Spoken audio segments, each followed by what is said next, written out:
Welcome everyone to the City Council meeting for Monday, March 13th. If we can have a roll call, Madam Clerk, to establish quorum. Melissa Green. Here. Steve Holofield. Here. Harry Meyer. Yep. Autumn Slane. Here. David Avanzino. Here. Terry McClung. I'm here. I'd stand for the pledge of allegiance. I pledge allegiance to the flag of the United States of America, to the republic for which it stands, one nation, under God, indivisible, with liberty and justice for all. All right, get a motion to approve the agenda. Motion to approve the agenda for March 13th, 2023. I would... I'd like to get a second. Oh, second. I would like to postpone number 1 and new business till the next meeting because the building inspector is not here. Building inspector was in an automobile accident on Friday and has had a bad back. Okay. He's not able to be here tonight. Okay. He'd been out since Wednesday or Thursday, I think. Well, we can't hear this without him here. Any comments? Yes. I would like to make a comment that I see a lot of people in the audience that want to speak on this issue. I think we should allow them to have their say. They will be able to That's public speak under comment. public comment. Yeah, Okay. that's, Yeah. Okay. Okay. Mr. McClung? Second. All right. Any further discussion? All in favor, signify by saying aye. Aye. Any opposed? No. Anybody else have anything on the agenda? Hearing none, get a motion to approve the amended agenda, signify by saying aye, or get a motion to approve it. Actually, Butch, I'd like to make a motion to remove my, under new business, number 3, review of Arkansas Tourism Conference. I'll save that till later because I know this is going to be a I'll second that. fairly lengthy meeting. I'm sorry. You wouldn't- Number 3, he wants to defer, or Yeah. postpone. Postpone. Okay. We'll defer that also. Anything else from anybody? All right, now I'll take a motion to approve the agenda as amended. Motion to approve as amended. Mr. Mayor, do we need to vote on that last one? His motion, and, We just need to approve the agenda as amended. well, we made 2 amendments. We had to vote on the first amendment. We didn't vote on the second one. It's whatever you think. I just didn't know. We can do both of them unless there's a problem with it with somebody. Okay. You want to take it one at a time? Is that what you're saying? No, I'm not saying that at all. I'm just saying that, never mind. Okay. I guess it's. Get a motion it- to it- approve the agenda as amended. Please signify by saying aye. I'll move. Second. Okay, now, all those in favor of the agenda as amended, signify by saying aye. Aye. Any opposed? No. Okay. Get a motion to approve the minutes for February 27th, 2023. Motion to approve the minutes, February 27th, 2023. Second. Any additions, corrections? Hearing none, all those in favor, signify by saying aye. Aye. Any opposed? Okay. We have, still have a vacancy with position 3 on the CAPC. We also have 2 positions vacant under Parks.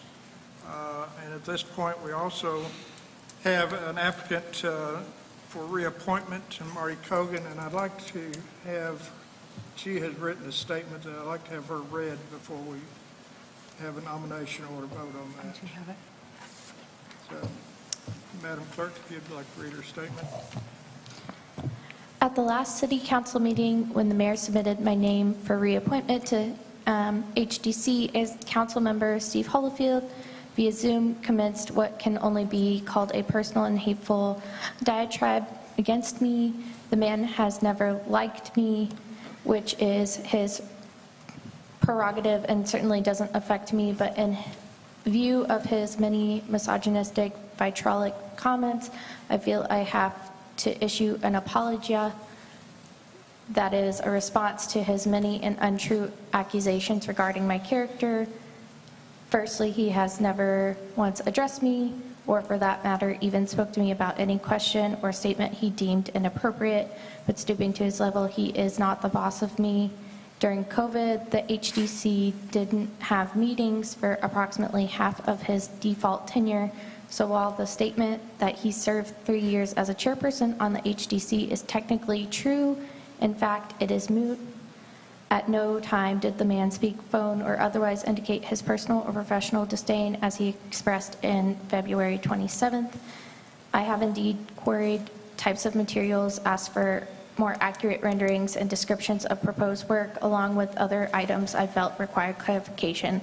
Further stand by my comment made privately, but apparently repeated to Holofield about a former city employee not being vested in Eureka Springs, or for that matter, even living here, and her subsequent marginalization of HDC as a public commission having any authority.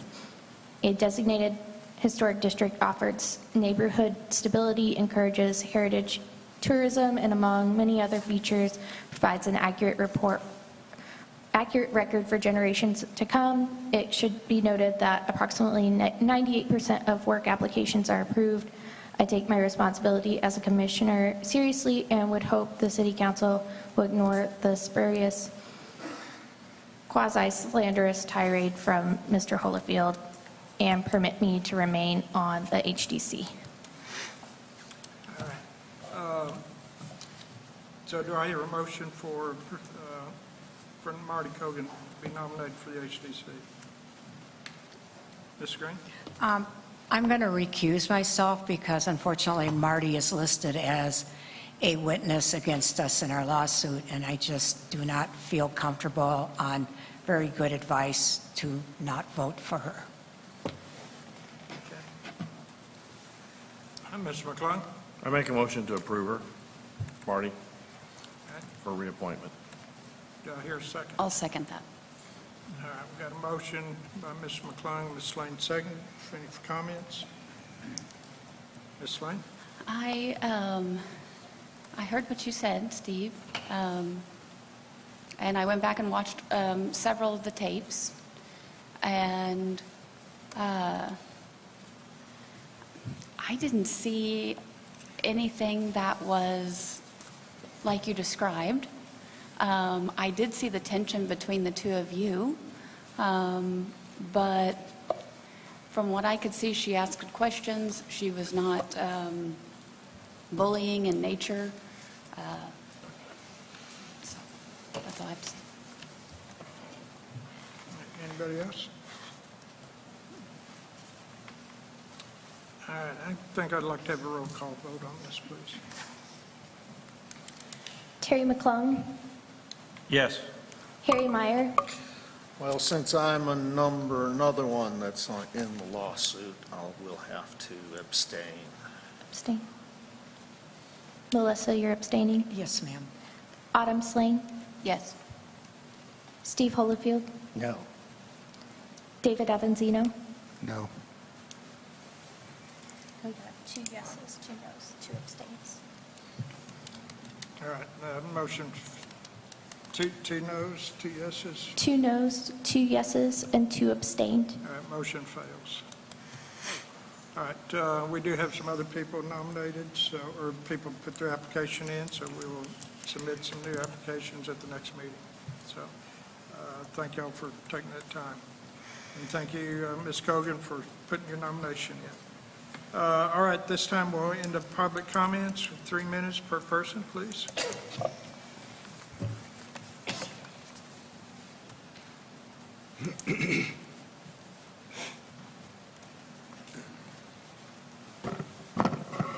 Is this on? Okay. You ready? Do my 3 minutes start right now?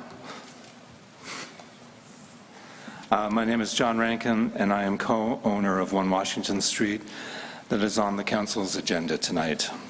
I've been a resident for almost 30 years, having co-owned and operated several businesses and affordable long-term rental properties in town.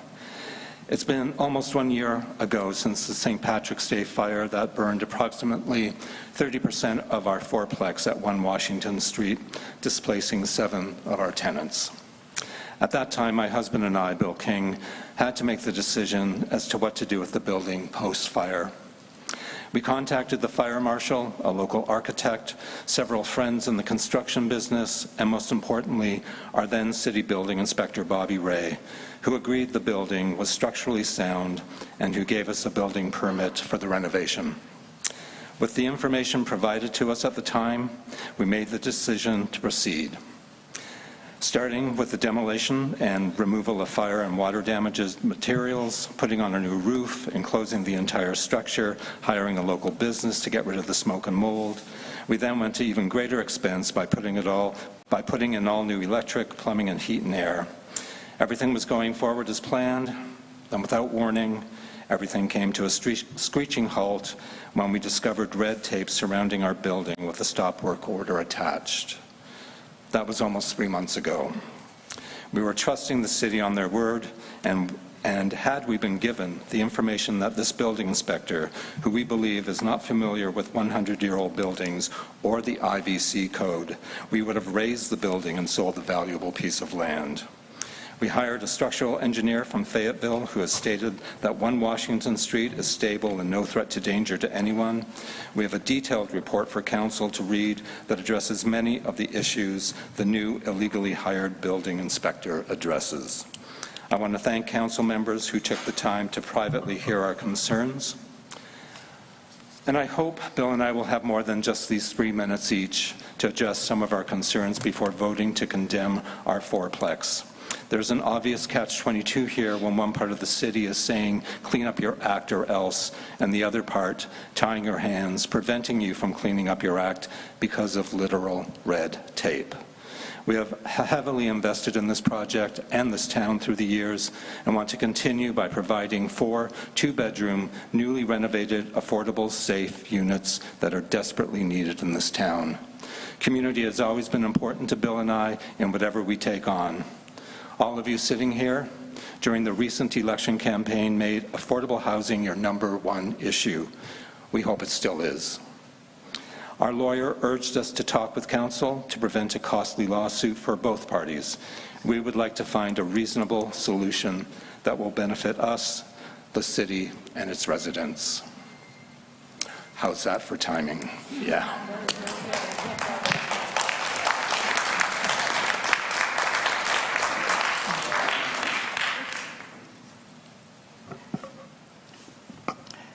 Good evening, Council. I'm Gwen Bennett. My sister and I co-own the Mountain Street Apartments around the corner from Bill King and John Rankin's property. And I'm concerned that I have been working along, as has Bill King and John Rankin, for affordable housing in Eureka Springs. I remember going to meetings in the 1990s talking about more available affordable housing. My sister and I have an apartment building that we rent to low-income people, locals. Bill King was trying to do the same thing. He was diligently doing everything he was told he could do with permits, information. He was doing the work himself, not all of it, but he was down there working every day. And to change the rules or to reinterpret the rules when he's partway through this huge investment seems to me unfair. You really need to put your money where your mouth is and encourage and embrace people that are trying to make affordable housing in Eureka Springs. I suggest you all work together to try to solve this and let Bill continue to provide affordable housing. Thank you.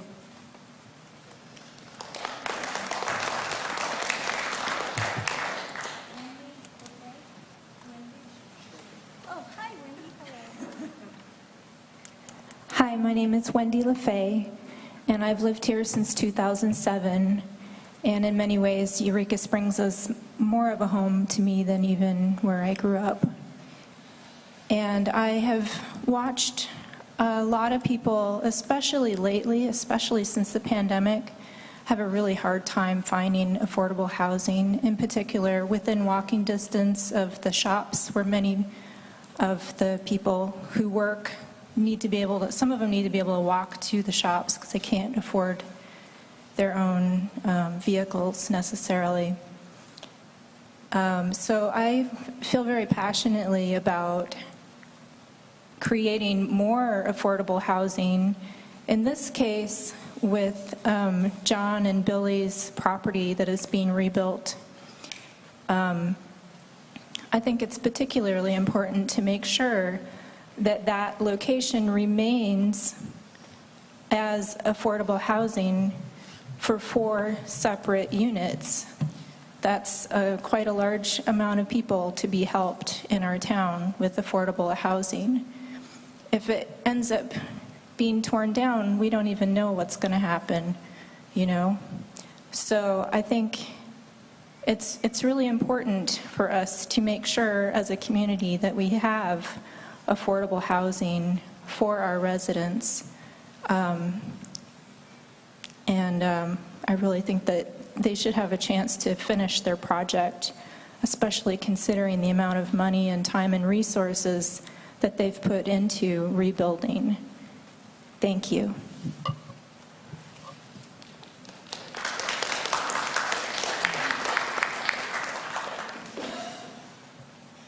Ken Fogo, 150 North Main Street. I've lived here and owned business here for over 20 years. Served most of 2 terms on Planning Commission, Board of Zoning Adjustment. I've seen this very body before me both delay and gut ordinances. I've seen it vote special allowances against votes of HDC and Board of Zoning Adjustment. I've seen members past and present get special allowances. I've recently witnessed a past member of this body get special treatment after not conforming to plans approved by HDC, then filing suit afterwards. It is a well-known and acknowledged fact that this address has been a grandfathered non-conforming fourplex. The owners have been very patient, and after having obtained a valid building permit, had a structural engineer certify the building was sound and rebuildable, which was a reasonable request of the new building official. Now he is saying that they are losing the grandfathered status due to not rebuilding an add-on portion of the structure that the fire marshal told them was hazardous and he would not approve. I don't know why a slight variance will not be allowed from the non-original design. It is your sworn duty to protect the city from lawsuits. You could have a lawsuit filed against yourself personally, and the insurance company could be a part of the action. The owners have been more than reasonable against the piecemeal objections thrown into their completion of this project.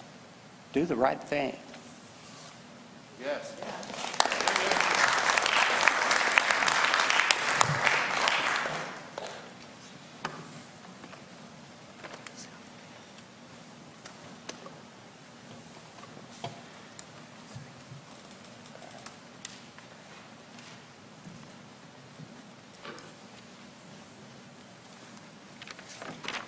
Hello, Council. My name is Hilke Irvin, and I have never spoke here before, so hopefully that will testify as to how passionate I feel about affordable housing in Eureka Springs, and also my support of John Rankin and Billy King. I have been a resident for about 10 years, and in that time I've seen, some things stay the same, some things change. Over the past couple of years, I have seen a surge in people having to make the decision to move away from Eureka Springs. I have seen people struggle. I have seen people couch surfing, living in their cars, just trying to meet their basic needs. They can't find affordable housing. Many people are choosing to do nightly rentals because that's where the money's at.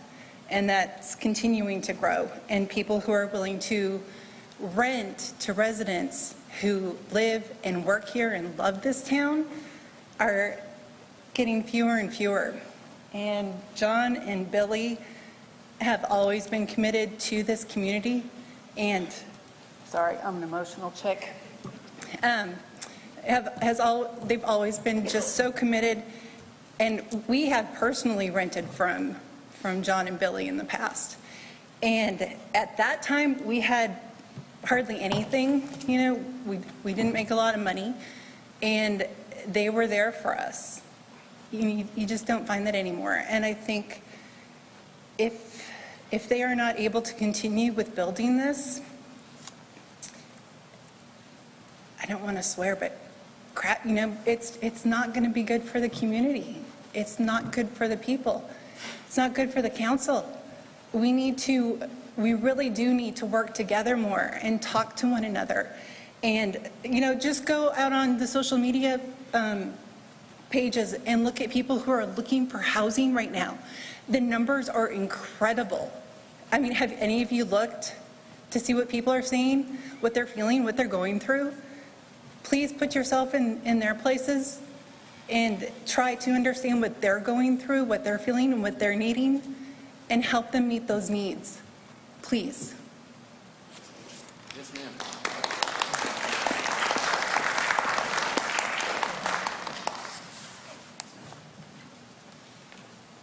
Hi, my name is Tara Asmus. I've lived here about 13 years. I've raised 3 kids here. My husband has Surface Solution and has probably done a lot of your tile. I am just going to tell you a story and go a little bit off the path because I guess I'm supposed to. Wednesday, January 4th, I was on Woodsdale Drive driving over to clean a condo that I take care of in Holiday Island. I passed the marina across the bridge, and I was coming like this to go down Shields Drive, and there's another road there called Bandy. I saw what I thought was a police car parked, and I saw a man coming up on the hill waving his arms like this. So I pulled my car over to stop and ask if they needed help. I was going to roll my window down and stop and ask if they needed help. But my car is old and my electronic windows don't work very well, and it wouldn't go down. So the man just got in my car. He opened my door and got in my car. It was said building inspector. I didn't know that at that time. I just saw this big man, kind of intimidating, got in the car. I said, "Oh, I'm a little bit scared." Like, I didn't know that was happening. I was really freaked out. My brain went to bad places. He was like, "Oh, no, it's thank you for stopping. Thank you. No one really stops these days."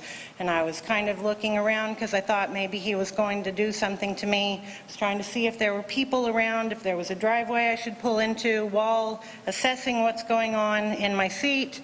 And when I told him I was scared, he said, "Oh, I'm with the police department. It's okay." And I said, "You're with the police department?" And he said, "Well, I'm the new building inspector. I just need you to take me up the hill so that I can ride my skateboard back down." And he did. I did. I drove, still not knowing if this was true, if I was dropping him off to skateboard, or if he was going to tell me, pull down this. I was just freaked out. But that was all. Nothing. He didn't do anything to me. He just scared the crap out of me. I didn't say anything. I mean, I told my family, I told my friends, but now with all of the things coming up with the building inspector, I am telling you guys what happened. That's all. Thanks.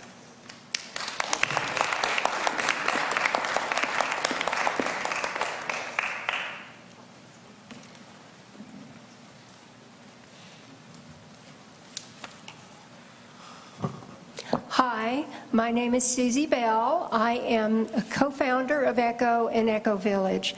I am deeply invested in working with housing insecurity and the homeless. I wanted to show you my current applications today. This is how many people are looking for housing today. I get applications from people every day, and I work with the homeless. So I am here to give a voice to those who don't have it. I am so disappointed to hear that there is a possibility that John and Bill's housing for 4 more people, which will put a little dent in this pile, may not happen. And I want y'all to, I know you're reasonable people. We work with construction every day, and it's not fair when you start with a set of rules that you think you've gotten approved of, and then in the middle, you change the rules. For a nonprofit like us, that's devastating. We had a little issue with that with our last 3 houses. Fortunately, we worked it out, but it would have been catastrophic had we not. I would like for you all to be big picture thinking. This is a trickle-down effect. When you put people in housing, you provide them the opportunity to come and be employed here, to provide employment for restaurants, for shops, for motels. People can't find workers because they can't find housing. So I know that you can be reasonable and you can come with an equitable solution that would not be financially devastating for Bill and John, who have been good, upstanding community members for a long time. They're business owners. And I just thank you for your consideration. Remember that Eureka Springs is a town of equality and fairness. Thank you. Yes, ma'am.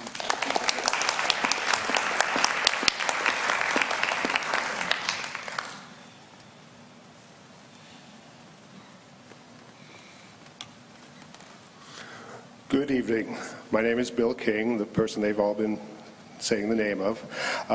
You all should have received my letter informing you that the employment of the building inspector was never confirmed by this body as is required by our city code, and therefore Mr. Coburn has been acting in that role without legal authorization. I'm going to use my time here to argue why council should not confirm that appointment. The job of building inspector is one of great power, especially here, where the city doesn't have an appeals board as required by city code. Without an appeals board, there are no avenues for questioning decisions, in effect, giving the inspector absolute power. So it's important that council vets and votes on who will hold that power and ensure the candidate has the knowledge, judgment, and disposition for the job and is not on some power trip. It is my opinion, and that of many others with whom I've spoken, that Mr. Coburn is not that person. I don't know who vetted this candidate, but it just took a simple phone call to the Human Resources Department of the only other city where Mr. Coburn has worked as a building inspector to learn that he was employed for less than 5 months and is not eligible for rehire. That's the only information they're allowed to give. His resume posted online shows gaps and mostly short-term employment and the, quote, 30 years of construction experience he repeatedly claims doesn't add up when you consider his age and his time in the military and as a prison guard.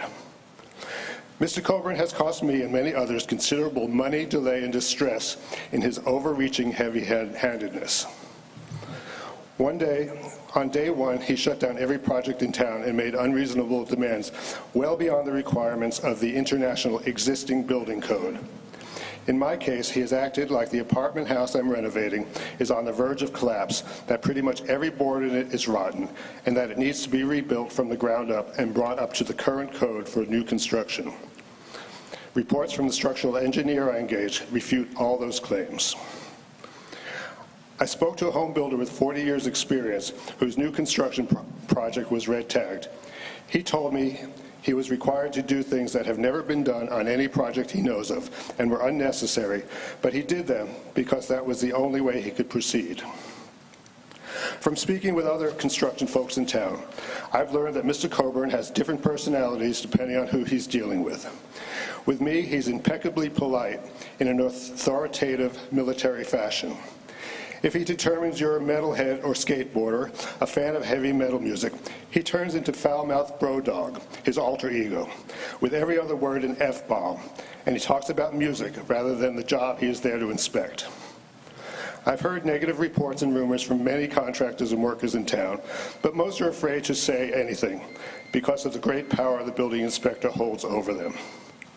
While I'm all for making sure construction is safe and done according to applicable code, and I'm totally willing to work with a reasonable building official to that end, it is my belief, and that of many others, that Mr. Coburn is a power-tripping bully who does not understand the application of the international existing building code and is a bad fit for our city.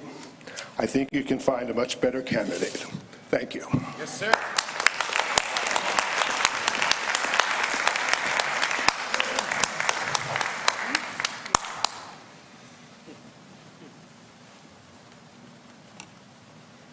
Pat Matsoukas, 5 Mountain Street. And now for a little comic relief. When I first read this story, I thought, well, Bill, all you really need to do is call Bill out and find out who his attorney is, because he got what he wanted for $1,000 and a free ride through town. How does that work, council? And I agree that you cannot change the rules in the middle of a game. This is a really bad thing for, I don't care, Bill, John, me, Blow, whoever. The game got changed. Bill and John were operating under a set of rules that they were given. The game got changed, and where was the support? Why does any local in this room think it's not going to happen to them? Where is the consistency here? You all need to step up and take control of this. I don't know this guy. You know, he's another guy. He'll be here, the new building inspector, he'll be here for an hour, maybe 2. I'm sorry he was in a car accident. That's never good for anybody. But you guys have a responsibility to be consistent throughout all this. And Bill and John have the right to continue what they're doing because they had all their permits. On the second part of this, I really want to talk about the roundabout, because I'm still on it. I still believe that this roundabout that you all are not even talking about. I've asked, why hasn't there been a public hearing about this? Why aren't we talking about it? We're going to be impacted for 1 year to 2 years of our lives for what I believe $250,000 is just the beginning. I don't think we really know all the money that's going to be involved in this. We have committed $250,000, but I think it's going to be more like $2 million at the end of it, because there's a lot of hidden costs that we aren't even talking about. It's not even being raised. Whatever happened to that $100,000 to renovate the fire department across the street? That didn't happen, that grant thing, because it was a bad idea. The roundabout, I believe, is a bad idea. But I believe unless we all are invited to the table, we will never know what we think. And when it comes to commissioners, I want to say this. It is important that a commissioner be different. All the commissioners should not be the same people. Because if you've got 7 people, 7 different opinions, and at the end of the day they have a consensus, we've done something then. That's a good thing. When you have the Parks Commission choose who they want to sit on their commission, it's not a good thing. It doesn't bring diversity and it doesn't bring inclusivity, which we need to have. Private organizations can do what they want to do. The city has to include everybody. You have to ask everybody to the table. I keep saying this every few years. You got to ask all of us to the table. So I wish you luck with all your decisions, and I hope that you understand that Bill and John have a right, and they should. I told them, why even bother? I wouldn't have even come back to this group. I would have gone ahead and built it and let you take them to court, because clearly with Bill out, you didn't give a shit.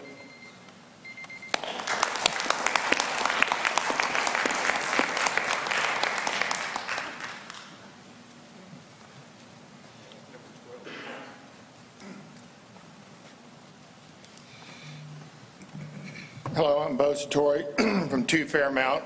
Been here nearly 50 years. I'm here to support Bill King and John Rankin in their project, but so many people have spoken so eloquently and so well informed on the issue that I'm going to address something else. My main concern at this moment is the failures of our City A&P Commission and the vacancy that, once again, you overlooked. That seat's been vacant for months. I've seen vacancies on this commission go on for 9 or 10 months at a time or double up at a time. There's no effort because you're waiting on the commission to give you nominations. That's a bad idea. It's something that you should be replacing these people and not waiting for their nominations. This commission, as well as Councilman Green and Councilman Meyer and Mayor Berry, are in a multi-million-dollar lawsuit because of failures years ago with this commission. This commission is going on 5 years without an executive director. They've got a $2 million budget and no staff because they spent back in 2019 and 2020 running off the long-term employees we had, and then they hired interns, then promoted them, and then they quit. So therefore we have an accountant, and that's it. But with having an accountant doesn't mean we have accountability or transparency.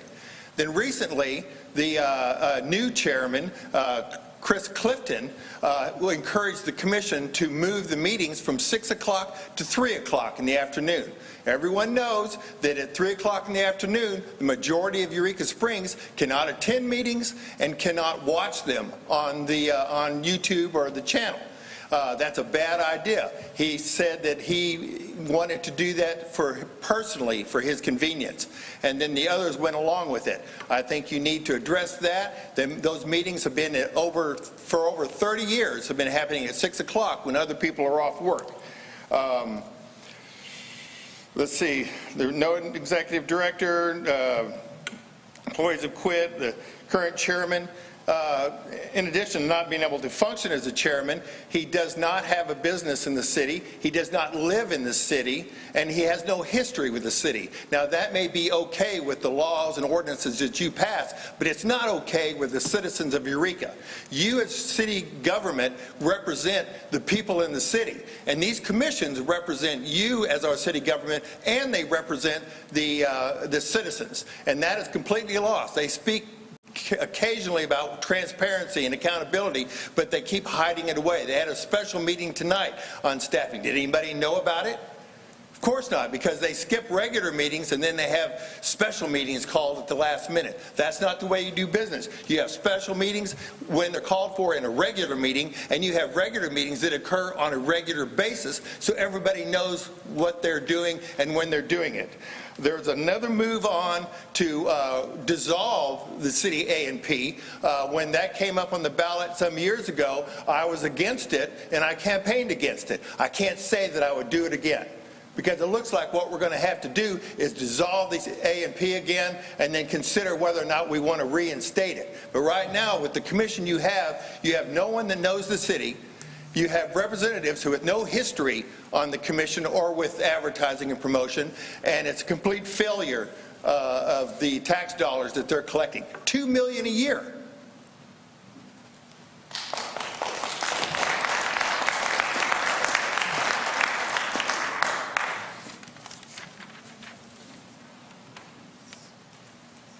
Any other comments?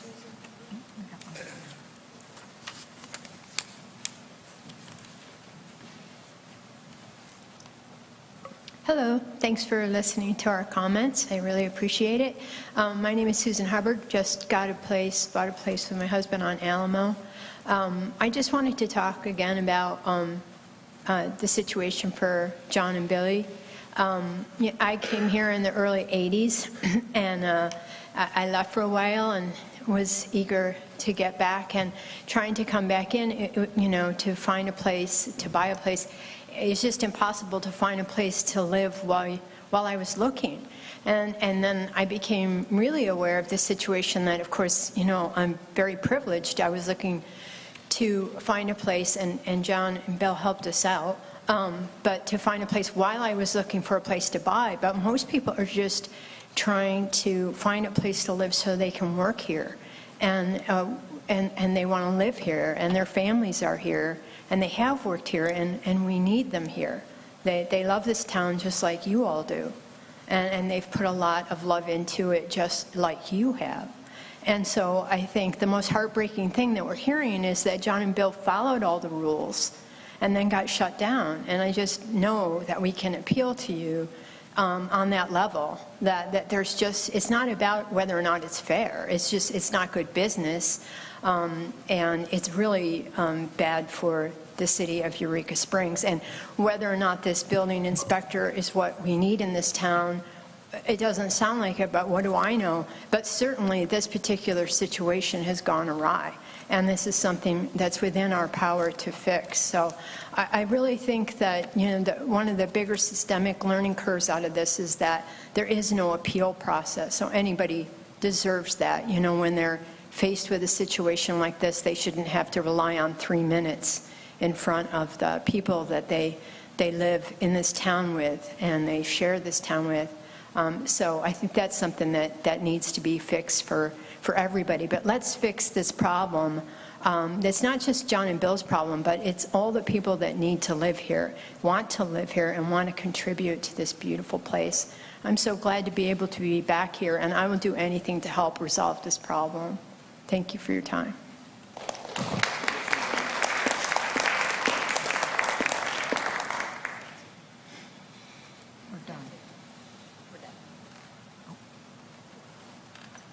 I do have a report, engineering reports and things like that for y'all. Can I bring them up to you? You can leave it with Kim. So you can look them over before the next? Yeah. Leave it with Kim and she'll distribute it out. Okay. If we'd already had that, it might have stopped a lot of things. Just fine. Would you just go ahead and just... It might have, but if we had a legitimate building inspector, I would have submitted it to him.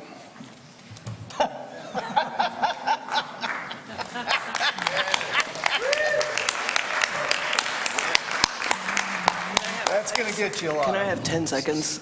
I wanted to know if my dad used to own that place, Krista Miller. I'm sorry, what was your name again? Krista Miller. Okay. I've lived here since 2015. So they owned that place for close to 30 years. What I understood was it used to be the carriage house for the Crescent Hotel. So, historically, maybe someone else knows more about that. That's the story I know.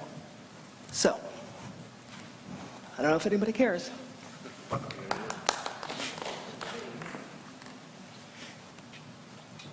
right. Any other comments?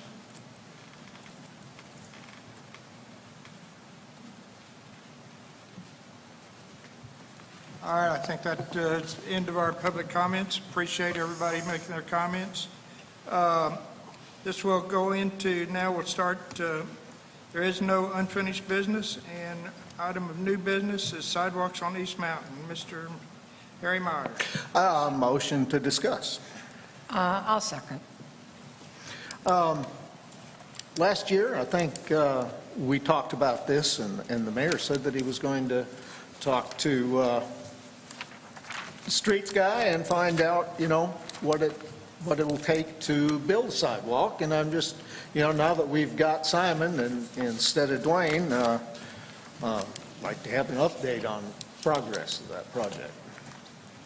Well, are you wanting to know approximate cost or just whether or not it's, I mean, we can probably come up with approximate cost and we can report back next week or next council. Yeah, and do we have an easement? It's going to be easement? easier to build there than it is on Pivot Rock Road. Indeed. But we can go ahead and see what we can get going. And I was wondering about the easement too, you know. We can look into it. People's front yards and things like that. For sure. All right, We'll go appreciate ahead it. and include that into next council meeting's agenda. Okay. So, on there. So, anything else on that? All right. That concludes tonight's meeting. We do have agenda setting. Does anybody at this point? Mr. Aventino? I would like to include on the next agenda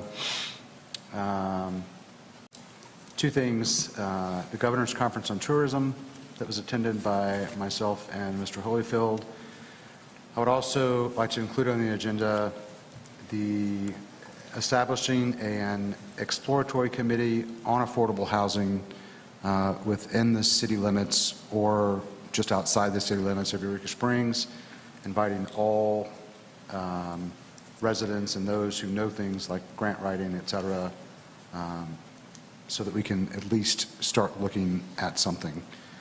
And I would also like to discuss the city's current website as far as security is Before you go on, we do have a committee on affordable housing that's established, been going on for about a year now.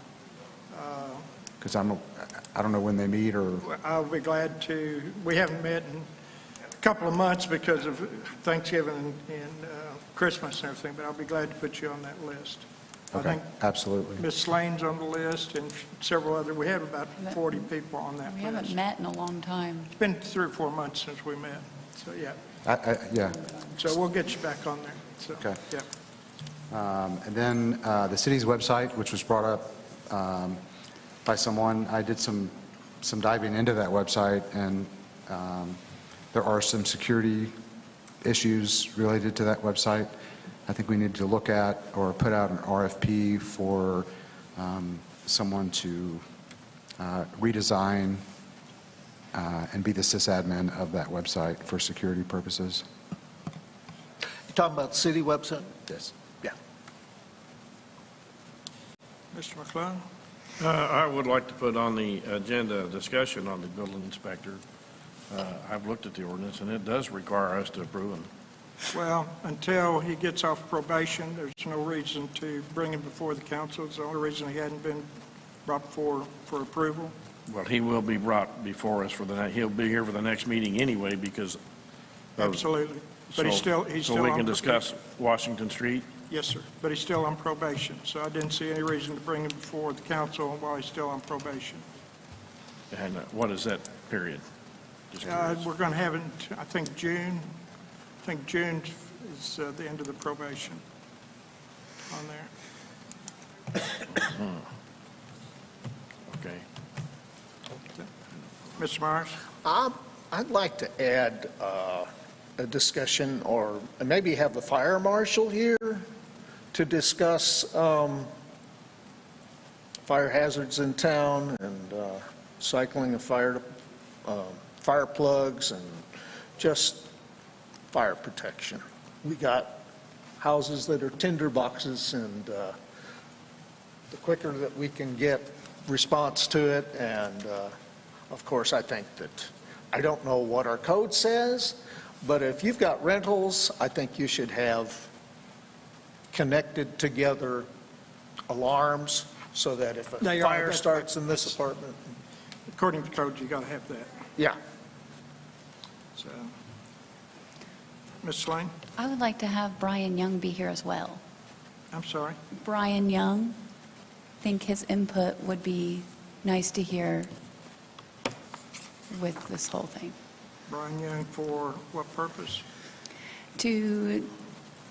He's Jacob's boss. To what? He's Jacob's boss. So. Jacob he's not really Jacob's boss. I am. Okay. He works under the police department? He's under part of the police department because of issuing citations. But I'm technically his boss. Well, I guess my concern is when he's presenting himself to be a police officer, and then that would be Brian. Well, So. There's a lot of innuendos here. We don't know what true from fact. So. Well, I think it'd be nice if he was here, and then if we had any questions for him. Regarding the building inspector. Yes. Brian will tell you he's not under his department. Okay. He said that about Then don't have Bobby. him here. He said that about Bobby Ray, too. So, Mr. McClung? And I don't know if this be now or council comments, but I was curious about what the mayor found out, and if it needs to be put on the agenda, about the police cars being taken out of town. That we can put on the agenda. Okay. Yep. Thanks. Okay. Anybody else? All right. Council comments. Mr. McClung, I'll start off with you. Well, I'm hoping it warms up. I'm ready for spring. Want to get outside more, and it's good to see spring break, and there are tourists in town for spring break, and you know, I can feel things revving up, and I'm looking forward to a good year. And then in regards to the King, Bill, and John situation, and I know there's some others, and you know, this is a new year, and we'll get through these things. We'll get them figured out, and we're certainly not wanting to stop anybody, at least in what we can, in what our duties are, you know, and as far as we can reach on things. But we have a process we have to follow. You know, I've been on that housing committee ever since it started, and you know, it's an equation that no one has been able to figure out how to lay it out to work for a solution. That's the problem. It's difficult, but you know, we got to persevere. That ain't much hope, but it's what we can do. That's all we can do. Mr. Mark? Well, I sure wish we would have gotten the engineer's report before this meeting. All of us could have read the report, and because Jacob has told us that if he got the report, well, he'd sign off on the understructure of that building. So I know everybody's got their nose out of joint, but no, wait, please, sir. This is council comments, Mr. Martin. One of the residents in that house before it burned damn near died. There were no fire alarms. It was a fire trap. Now, we're just trying to prevent that from happening again. That's the place will be safer than it ever was. We now... Good! Please. Harry, just... This is council comments. All right. When I drove by that place while they were cleaning it up, there was one of those old gas heaters, about this big, with a valve on it. There is no gas heaters. Would you please shut the mic off? There was a gas heater sitting there by the curb. I don't know what part of the building it came out of or whether it was in use, but it should not have been used. So I didn't see anything. Mr. Meyer. I'll meet you outside.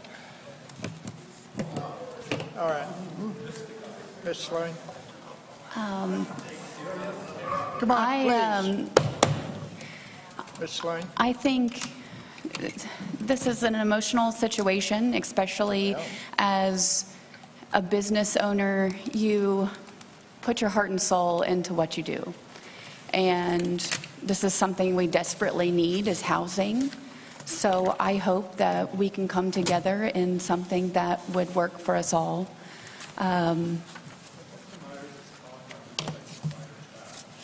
Ms. Slane, you want to continue? Ms. Slane. Bill, please, no. Thank you all for coming tonight and showing your support. We appreciate the comments. That's all. Ms. Green? I'm going to give a shout out to our little hospital here. I had an emergency surgery last week, and the care I got and the care the homeless boy with a severe head injury ahead of me got, we both were airlifted out, and, you know, it saved 2 lives. And I hear that helicopter all the time. Think of all the people that little hospital saves because we have it. And so I'm going to ask people, please, please, please, let's support that, because you don't know what you have until it's gone. And there are solutions. We can find solutions to this that will make everybody happy. I think John and Bill want to provide safe, affordable housing, and they should be admired for that. But the optimum word is safe, and we will find solutions, I think, that can make everyone happy. I'm done. Mr. Amenzino? Yes, I just wanted to, first of all, thank all of the members of the public who showed up and gave their comments. They are very important. We do listen to them. Also, thank you for all of the emails and the phone calls that I received, the text messages. I do read them. I try to respond to them as quickly as possible, but it doesn't always happen that way, so I do apologize for that. But I do read them, and I do take them into consideration. And I want to echo, yes, I realize that we are in a housing crisis and have been for quite some time, but I also want people to realize that our primary goal is for the safety and sanctity of life and health. So we've got to be able to make those decisions and make them wisely so that we protect those people who do need housing. And with that being said, I want to remind everyone that SB 197, which is our nightly rental bill that is currently in House Judiciary Committee, is going to be heard on Wednesday. I will be there to fight against this. And there's also another bill. There are several I'm keeping an eye on. The other one is SB 270, which will essentially enact a statewide bathroom bill that will harm our LGBTQIA+ community. So if you can make the drive to Little Rock, please do so against this bill. If you can't, continue to send those letters. I know that they don't always get answered because they are in session and they get thousands of emails, but still send them because they are reading them.